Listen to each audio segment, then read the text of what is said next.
BNP ক্ষমতায় গেলে পদ্মা ও তিস্তা নদীর পানি বণ্টন সহ ফারাক্কা ইস্যুতে গুরুত্ব দেওয়া হবে বলে জানিয়েছেন দলটির মহাসচিব মির্জা ফখরুল ইসলাম আলমগীর।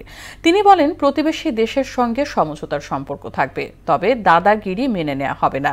চাঁপাইনবাবগঞ্জ বাঁচাও, পদ্মা বাঁচাও, বাঁচাও দেশ, সবার আগে বাংলাদেশ শীর্ষক সমাবেশ সহ একাধিক অনুষ্ঠানে এসব কথা বলেন মির্জা ফখরুল। একটি দল বিএনপিতে বিভেদ সৃষ্টির চেষ্টা করছে বলে অভিযোগ করেন তিনি। আরও জানাচ্ছেন তাসিন তারিন। চাঁপাইনবাবগঞ্জে বাঁচাও পদ্মা বাঁচাও দেশ, সবার আগে বাংলাদেশ স্লোগানকে সামনে রেখে গণসমাবেশের আয়োজন করে বিএনপি। এতে অংশ নিয়ে দলটির মহাসচিব মির্জা ফখরুল ইসলাম আলমগীর বললেন, বিএনপি ক্ষমতায় গেলে পদ্মার পানি সংরক্ষণে উদ্যোগ নেওয়া হবে। একমাত্র জাতীয়তাবাদী দল বিএনপি হচ্ছে সেই দল যারা সরকার গঠন করলে বাংলাদেশের মানুষের হিস্সা যে অধিকার তা পাওয়া যায়, অন্য সময় পাওয়া যায় না।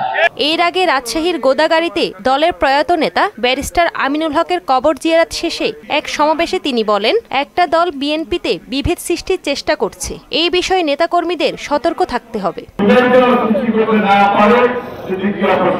ইনশাআল্লাহ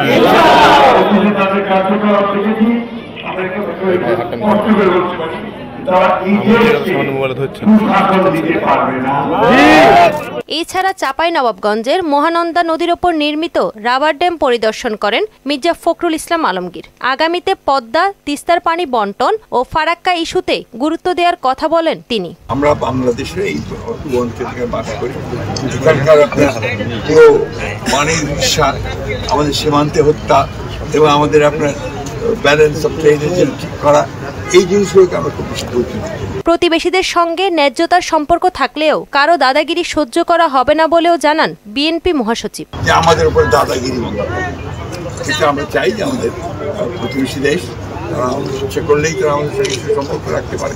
তাহসিন তারিন, মোহনা সংবাদ।